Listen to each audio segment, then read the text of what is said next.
when do we want to use BEAST? So BEAST stands for Bayesian Evolutionary Analysis by Sampling Trees. So this means you're using a different way of calculating probabilities to the way that is used in other programs which use something called maximum likelihood. The Bayesian model takes a sort of reverse way of looking at things.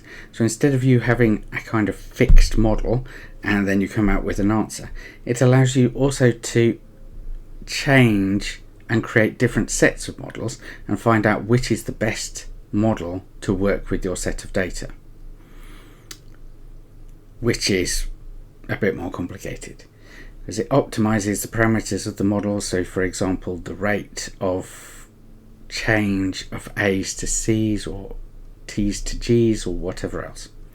So you can create initial estimates of the evolutionary models depending on which one you want to do. So something like Duke's Cantor has all of the rates of changes of the bases of the nucleotide types from one to another all being the same, and more complicated models have slightly different probabilities for the different changes.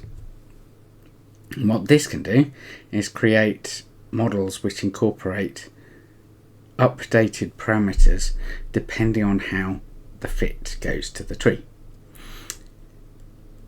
Within the Bayesian framework, you can use several different model types. So the simplest is called a Yule birth-death model.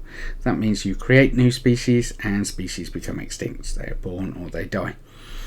And there's the coalescent model, which is more interesting but also more sophisticated, and that involves the model of a population and the genetic changes within it. So you can trace as changes happen within the group of viruses, and you can also think about migration.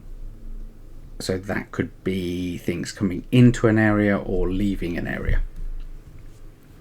So that might be interesting in our viral context. So your models are used over long evolutionary distances. You can include things like insertions, deletions and slippage, rearrangements and recombination if you're doing eukaryotes.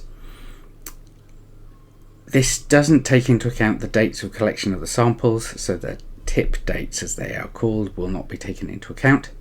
And ideally, it's best if all the sequences are unique. If they do have duplicates, the program doesn't stop, but it will get stuck as to what they're going to do, so it'll just group them all together. Now, it could be used in a viral context to model the origins of different subtypes of the virus, or how viruses evolved from other organisms, or the relationships between different viral types, for example, influenza A, B, and C. But it's not going to be very useful for looking at the evolution of sequences within a single outbreak, because it's looking at a much higher level. Within an outbreak, you get the creation of a new species, and then it just evolves very slightly within the population. So Yule model doesn't take that into account. That's why we use the coalescent model. The coalescent model is for a single outbreak, so where you have a single point of origin of a disease. It can break into separate lineages, but these lineages shouldn't be too distinct to one another, and it allows you to trace the movement and evolution of sequences. You want to only have single nucleotide polymorphisms, so single nucleotide changes. It might be able to cope with one or two insertions and deletions, but not large numbers, and definitely not rearrangements or inclusion of extra genetic material.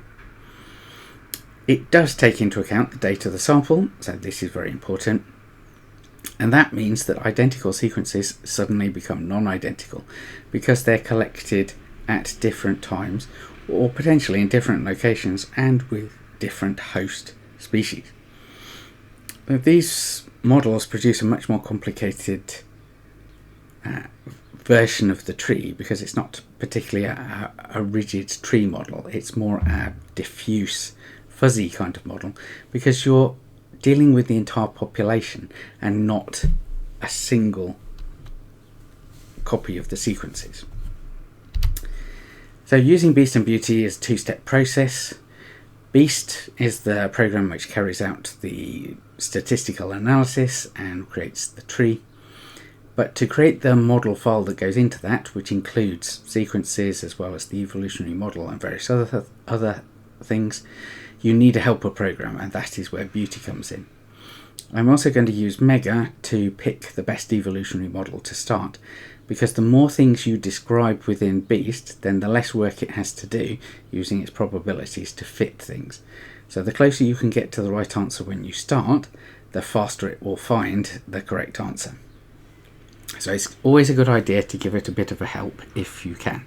The more information you can put into it, the better your model will be. So I have some sequences from the Korean outbreak that happened between 2013 and 2014. These contain two subclades of the highly pathogenic avian influenza H5 subtype. I've already aligned them using muscle, which took a bit of time, which is why I'm not showing that recording. But I want to open this into Mega because I want to do one small function. So I've opened it in align mode because I don't actually no, I do want to do some tree work, which is a pain. Okay, so file. So I want to do an analysis. I want to analyze the models. I want to find the best models. So if I click on model, find the best model, maximum likelihood.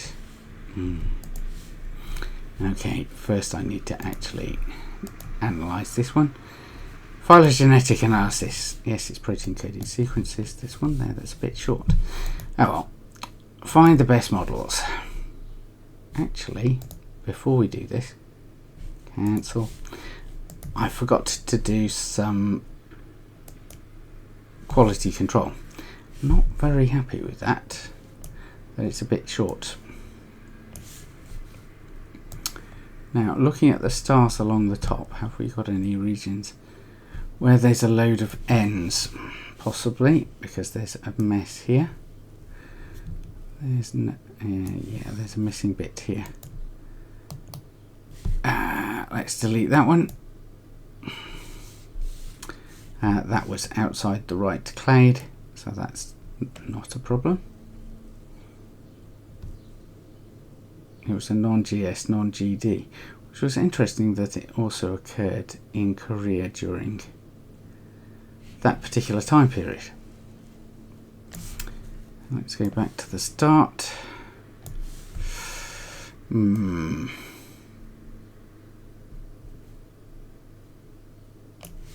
Considering this is the ATG, which is the start codon,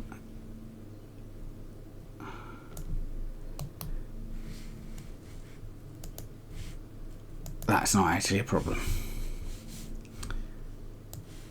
So those were all before the start codon, so sometimes they hadn't recorded them all, and it probably finishes TAA.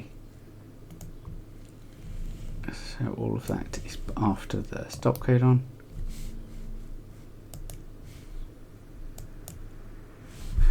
So that's better. I've done my tidying up. Removed one dodgy file. As you can see at the top, most of the positions are all stars because this is within a single outbreak, so there are very few positions which have changes. So for example, this is one. So now I need to export the alignment because we're going to need to use this alignment faster format, so it's not only aligned, it is also edited, and it should be a faster file. Faster, and this should be in the folder which is disaid files. Aligned, edited, faster, save. Good. Right, now data, phylogenetic analysis. Use this lot. Yes, I'd like to use this. And close the other one without saving. Right, now models. Find the best DNA model using that particular set. and go OK. So this is using maximum likelihood to find out which one of the models is better between HKY, T92, Duke's Cantor and the general time reversible. So they say to use HKY plus G, so plus gamma sites, which is a model which has 702 parameters. The GTR has 705. So we want the HKY plus G. So let's output this to an Excel file. Save to disk. I've saved this for later because it's important for my write-up and to know what's happened. So that's the model I need to use, HKY plus G. Right, so now we know the model, we can close that down and we can start using Beauti. Now Beauti is in my downloads, Beast is in my downloads thing. So Beast you can either launch from the app launcher or you can double click on the programs themselves. So the first one we need to use is Beauti to prepare the sequences. It keeps opening in the other window that I have open here.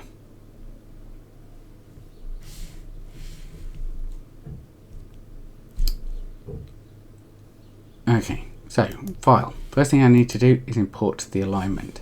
So I've just done the new alignment. So today it's this one which is aligned and edited. So open this file. So it then gives me another box saying, is it a nucleotide? Yes, it definitely is. So once it's in, you see this and it calls it the partition. So it says there are 350 sequences, of which there are 1,704 sites, so that's the length of each of the sequences. And this is just the name of the file that it's downloaded. So what I need to do, because I'm going to create a coalescent model, is add tip dates. So here you have all the sequences, and here you have the date, which is in a raw value, so the value it extracts from the file, and this here you have the age and height. Now the date that I want to use, I want to display it as days, but I'm going to need to import the information out of the aligned sequences file. So if you see here, you've got the unique ID, then you've got the date that it was collected, and then you've got all this extra information, and then finally you've got the clade. So what I want to do is use a split character, which is this vertical line. Vertical line. And I want to take things, which is the second thing after one of those lines, and that's going to define what my date is. So that's okay. The problem is, it then gives me an error saying it can't interpret this, because if you look at when I did the auto configure, oops, cancel. I've got to specify the as dates format, and the as dates format is year, month, day. So now it can interpret it. So when it was in the other format it couldn't, now it can. So this is telling you what the heights are in number of days. So if I scan down this, the most recent one should have date 0, and the oldest ones will have dates above that. So here's the ones that are 0, which is on the 27th of the 12th 2014. And all the other ones are this many days before that, however many days it specifies. So that's good. I've managed to get in the raw dates, and then I've managed to extract the heights out of them.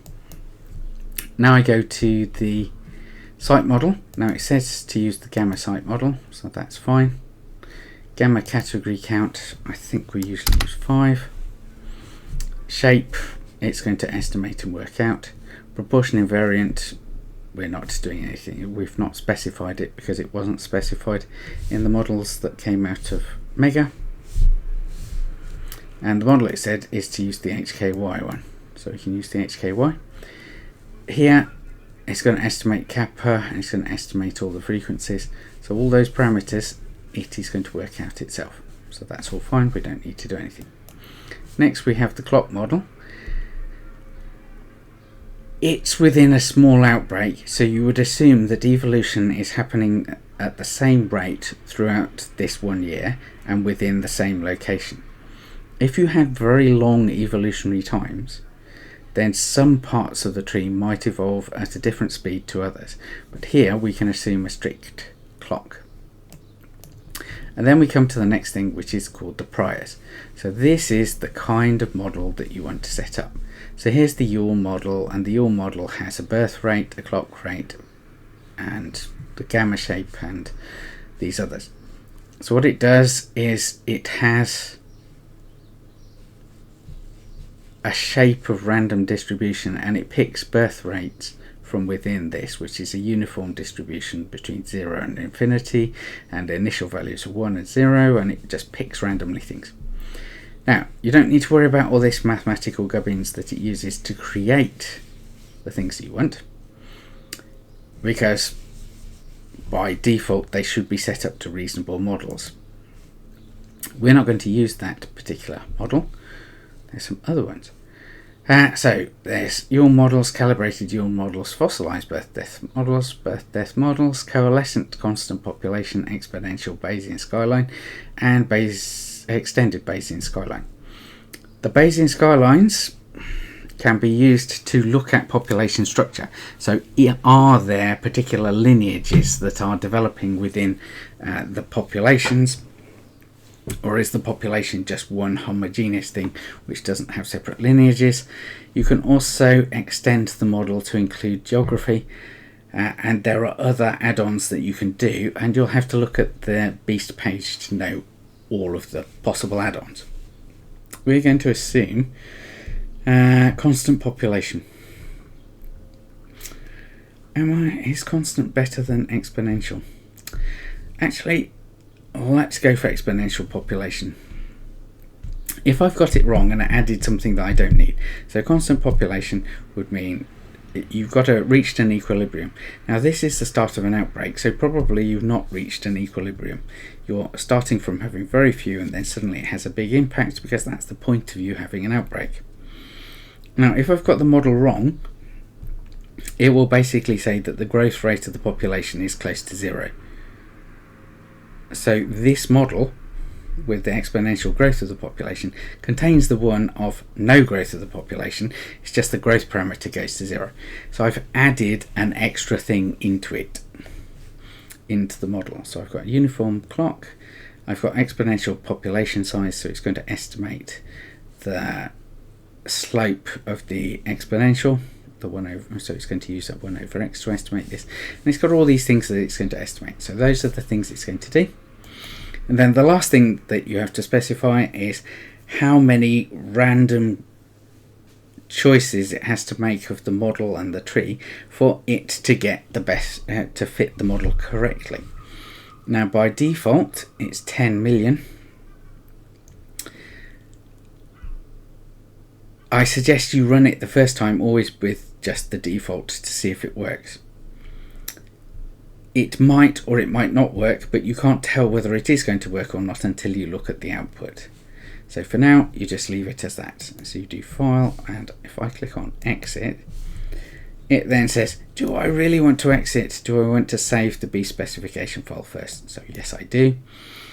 So this B specification file, I'm just going to call Korean. So it creates a file which is korean.xml. which is the file that Beast is going to use. So now if I launch Beast, and Beast launches as a, so I need to pick the input file. So just add files. So Korean.xml, open. I've also got something called Beagle installed, which makes the program run faster. And then I can press run. Now this will take a long time, and it's creating an output file in the other window, which you can't see. But I'm going to pause the recording at this point.